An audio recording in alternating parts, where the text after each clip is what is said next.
ఇక ఎందుకు పనికిరానిది కూడా, అవునండి, కుటుంబంలో ఏదైనా పనికిరాని వస్తువు ఉందా? పనికిరాని వస్తువు కూడా పనికొచ్చేదిగా మార్చబడుతుంది. గట్టిగా స్తోత్రం చెప్పండి. అంటే అంటే ఏమి చేయలేం, ఈ ఈ వ్యక్తి వల్ల ఏమి రాదు, ప్రయోజనం లేదు, ఈ వ్యక్తి వల్ల ఏం ప్రయోజనం లేదు అనుకుంటున్న వ్యక్తి కూడా నీకు సంపదనివ్వడానికి నా దేవుడు సిద్ధంగా ఉన్నాడు. గట్టిగా స్తోత్రం చెప్పండి. హల్లెలూయా. ఏది ఏమైనా కానీ దేవుని ద్వారా ఆశీర్వాదము పొందుకునే వ్యక్తిగా నీవు మార్చబడాలి.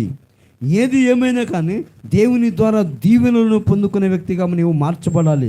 నీ సంపద ఆశీర్వదించబడాలి. నీ పశువులు, మేక మందలు, మన పల్లెటూరులో సరిపోతుంది ఈ మాట, అవునండి.